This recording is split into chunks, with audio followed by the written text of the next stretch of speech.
രാക്ഷസ പ്രണയം. രചന പ്രണയിനി രാഖി. അവതരണം അഷിക.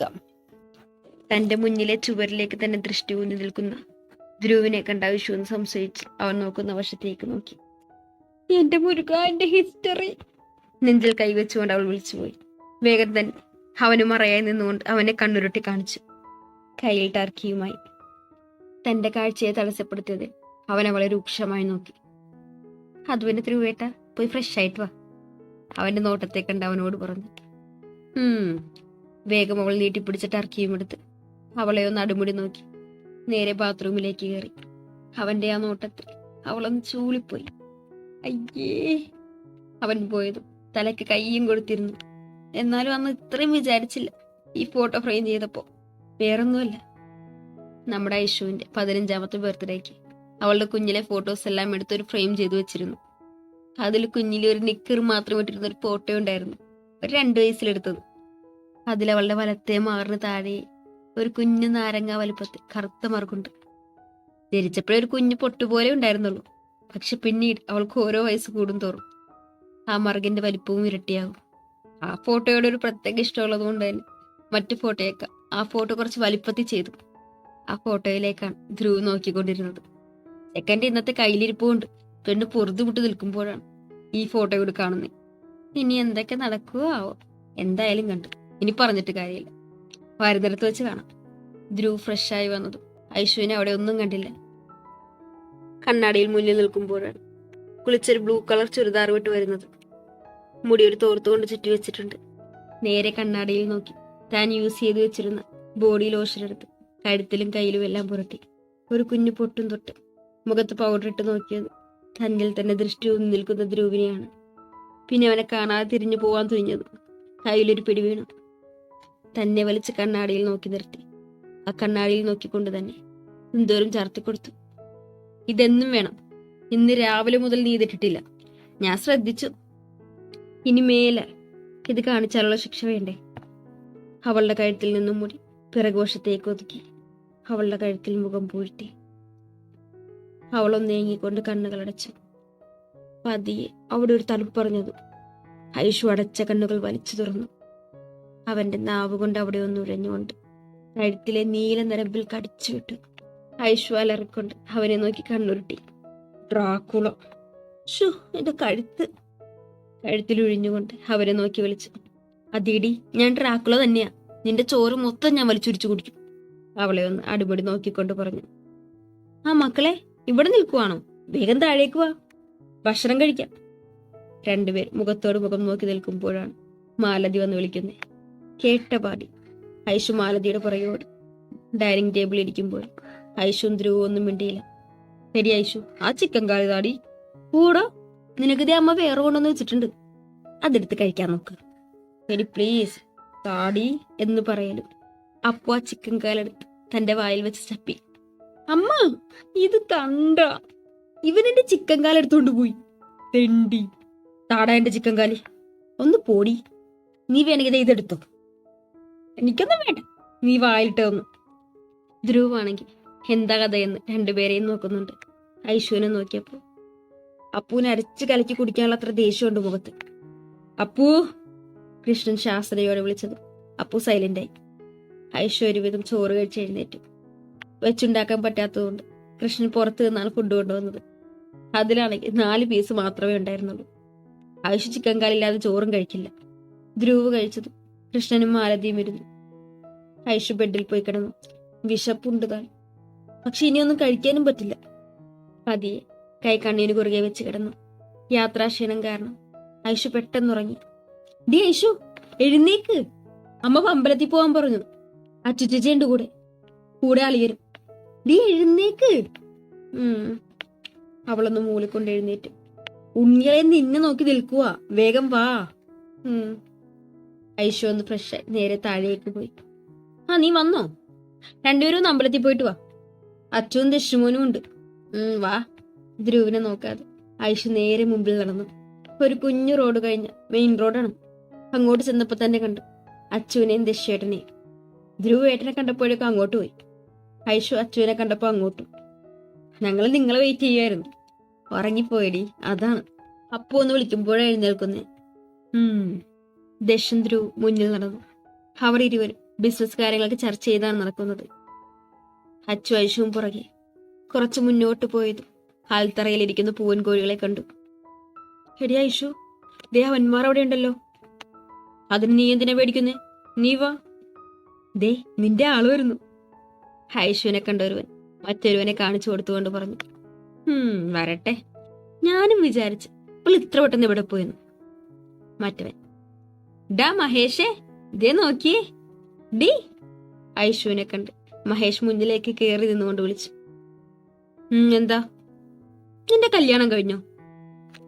കണ്ടിട്ട് എന്ത് തോന്നുന്നു? കണ്ടിട്ട്, ഐഷുവിനെ ഒന്ന് ഒഴിഞ്ഞു നോക്കിക്കൊണ്ട് ഒരീണത്തിൽ പറഞ്ഞു. നീ അങ്ങോട്ട് ഉടഞ്ഞില്ലല്ലോടി. അയ്യോ ചേട്ടൻ വാ, ഞാൻ നല്ലോണം അങ്ങ് ഉടച്ചു തരാം. അതെനിക്ക് നിന്നെ കണ്ടപ്പോഴേ തോന്നി. എത്രയാ മൂല നിന്റെ റേറ്റ്? അവൻ പറഞ്ഞു മുഴുവയ്ക്കും മുന്നേ ഐഷു കർണ കുറ്റിക്കൊന്നു കൊടുത്തു. 1 3 പ്രാവശ്യം. ഡീ നീ എന്നെ? മഹേഷ് ഐഷുവിന്റെ കയ്യിൽ കയറി പിടിച്ചത്. ഐഷു ആ കൈ കുടഞ്ഞെറിഞ്ഞുകൊണ്ട് പറഞ്ഞു. തല്ലി? ഇനി ഇമാതിരി വർത്താനം പറഞ്ഞ തല്ലില്ല, കൊല്ലും കേട്ടോടാ. എന്താ എവിടാ? ധ്രുവ് വന്നുകൊണ്ട് ചോദിച്ചു. ഒന്നുമില്ല, വാച്ചു. ധ്രുവും ദക്ഷു കുറച്ച് മുന്നിലായിരുന്നതുകൊണ്ട് ഒന്നും കേട്ടില്ല. പക്ഷെ ഐഷുവിന്റെ അടി അത് ശരിക്കും കണ്ടു. അത് കണ്ടുകൊണ്ടാണ് ധ്രുവ് വന്നതും അവര് പോയത്. ധ്രുവ് അവനെ ഒന്ന് നോക്കി. അമ്പലത്തിൽ കയറാനുള്ളതുകൊണ്ട് ഇപ്പൊ ഒന്നും ചെയ്യേണ്ടെന്ന് തോന്നി. അച്ചു ഐഷു നേരെ അമ്പലത്തിൽ കയറി തൊഴുതു പ്രാർത്ഥിച്ചു. അച്ചു, തന്റെ പാതിക്കൊരാപത്തും ഉണ്ടാവാതെ നോക്കണേ, ആയുരാരോഗ്യം നൽകണേ എന്നാണെങ്കിൽ ഐഷു പ്രാർത്ഥിച്ചത്, എന്റെ കൃഷ്ണ, എനിക്ക് ആ ഡ്രാക്കുളെ സഹിക്കാനുള്ള ശേഷി തരണേ, അങ്ങേരോട് പൊരുതി ജയിക്കാൻ എന്റെ കൂടെ ഉണ്ടാവണേ, അംഗം ജയിക്കാൻ ശക്തി തരൂ. അപ്പോഴേക്കും രണ്ടുപേരും തങ്ങളുടെ പാതിയുടെ പുറകിൽ വന്നെന്നുകൊണ്ട് പ്രാർത്ഥിച്ചു. ഐഷുവിന്റെ ചുണ്ടനക്കം കണ്ട് ധ്രുവ് അവൾ എന്താ പറയുന്നതെന്നറിയാൻ കാതവളുടെ ചുണ്ടിന്റെ അരികിൽ കൊണ്ടുപോയി. ചില വാക്കുകൾ വ്യക്തമല്ലെങ്കിലും ചിലതൊക്കെ കേൾക്കുന്നുണ്ട്. ധ്രുവ് അവളെ ഒന്നും കൂടി നോക്കിക്കണ്ട് കൈകൾ കൂപ്പി നിന്നു. അച്ചു ഐഷും പ്രാർത്ഥിച്ചു കഴിഞ്ഞതും വലം വെക്കാൻ പോയി. കൂടെ ദശൻ ധ്രുവ്. സന്ധ്യ ആയതുകൊണ്ട് തന്നെ അമ്പലത്തിൽ തിരക്കൊന്നുമില്ലായിരുന്നു. വലം വെച്ച് നേരെ വീട്ടിലേക്ക്. ആൽമരത്തിലുണ്ടായിരുന്നവരെല്ലാം ഐഷുവിനെ നോക്കി ദഹിപ്പിക്കുന്നുണ്ട്. ഐഷു അവരെയൊന്നും മൈൻഡ് ചെയ്യാതെ നേരെ നടന്നു. താങ്കൾക്ക് മറയായി നിൽക്കുന്ന 2 പേരെ കണ്ടതും മഹേഷ് കലിയോട് പറഞ്ഞു. എന്താടാ മാറാ മുമ്പിൽ നിന്ന്? അങ്ങനെ അങ്ങ് മാറാൻ പറ്റുമോ? ധ്രുവ് ചിരിച്ചുകൊണ്ട് പറഞ്ഞു. എടാ നോക്കിയേ. മഹേഷ് തന്റെ കൂട്ടുകാരെ വിളിച്ചുകൊണ്ട് അവരുടെ അടുത്തേക്ക് നടന്നു. അതെ മക്കളെ, ഇത് സ്ഥലം വേറെയാ. നിങ്ങൾ ഇവിടെ ഒന്നും കണ്ടിട്ടില്ലല്ലോ. നിങ്ങൾ നിങ്ങളുടെ പാടം നോക്കി പോയേ, ഞങ്ങളോട് മുട്ടാൻ നിൽക്കണ്ട, അതിലൊരുത്തം പറഞ്ഞു. ധ്രുവ് ദശനെ നോക്കിയത് ആ പറഞ്ഞ മഹേഷിന്റെ മേലിൽ കിടക്കുന്നതാണ് കാണുന്നത്. എടാ സുധിയെ, ഇവരെന്താ ബോധം വരാത്തെ? അവനിനി ഇപ്പോഴൊന്നും ബോധം വരില്ല, 2 ദിവസം പിടിക്കും. ധ്രുവ് അവരെ നോക്കി പറഞ്ഞത്. എല്ലാവരും സുധിയെ മഹേഷിന്റെ മേലിൽ നിന്നും മാറ്റിക്കിടത്തി ധ്രുവിന് നേരെ നടന്നു. അപ്പൊ എങ്ങനെയാണ് ബായ്, ശരീരം ഒന്നനങ്ങിയിട്ട് കാലങ്ങളായി? ദശനെ നോക്കി ചോദിച്ചുകൊണ്ട് അവൻ നേരെ തിരിഞ്ഞു. പിന്നെ അടിയുടെ പൂരമായിരുന്നു. ഇതിനിടയ്ക്ക് ധ്രുവിന്റെ തലയ്ക്ക് നോക്കി അടിക്കാൻ നിന്നത് ദശ അവന്റെ നെഞ്ചും കൂടി നോക്കി ചവിട്ടി. ദശ വർദ്ധിച്ച ദേഷ്യത്തോടെ അവനെ താഴെയിട്ട് ചവിട്ടിക്കൊണ്ടിരുന്നു. അവന്റെ മൂക്കിൽ നിന്ന് വായിൽ നിന്ന് ചോര പുറത്തേക്ക് തെറിച്ചു വീണു. എന്നിട്ടും കലിയടങ്ങാതെ അവനെ നോക്കി ചവിട്ടിക്കൊണ്ടിരുന്നു. ദക്ഷിന്റെ രാക്ഷസഭാവം കണ്ടതും ധ്രുവിൽ നിന്ന് പിടിവിട്ട് എല്ലാം ദക്ഷിന്റെ അടുത്തേക്ക് പാഞ്ഞു. സാർ സോറി, അവനൊന്നും ചെയ്യല്ലേ.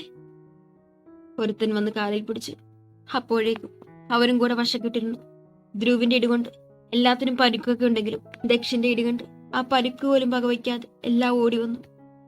ഇനി മേലെ ഇതുപോലെ വല്ലതും നടന്ന ഇപ്പൊ കിട്ടിയതായിരിക്കല, കൊന്നുകളയല്ലാത്തിനെ ഞാൻ. വർദ്ധിച്ച ദേഷ്യത്തോടെ അവർക്ക് നേരെ അലറി.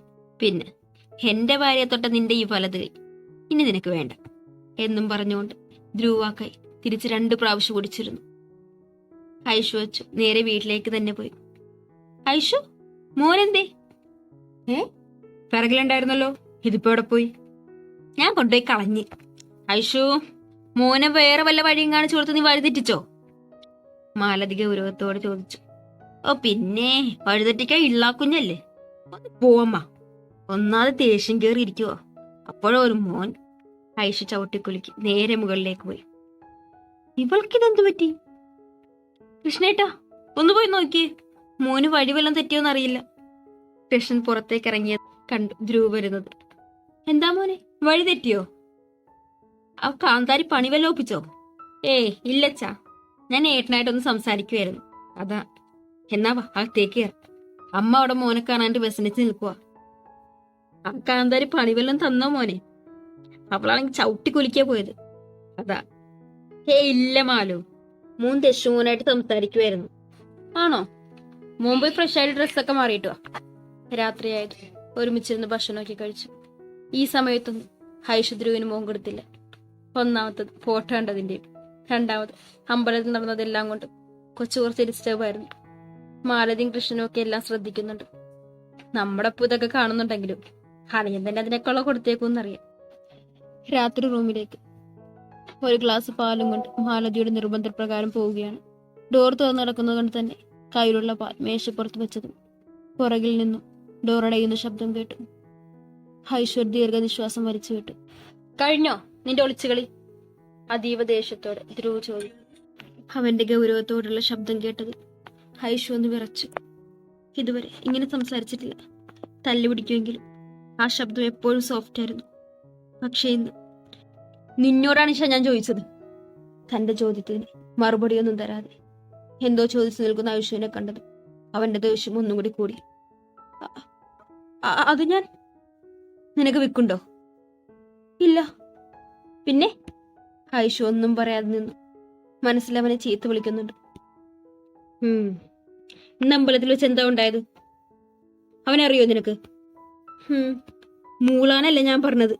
ഞാൻ ചോദിച്ചതിൽ എനിക്ക് മറുപടി വേണം. അവന്റെ അലർച്ചയിൽ ഒന്ന് കിടുങ്ങിപ്പോയി യേശു. പേടിച്ച് വിറച്ചുപോയി. ഇതുവരെ ഇങ്ങനെ തന്നോട് ഉച്ചയുയർത്തിയിട്ടില്ല.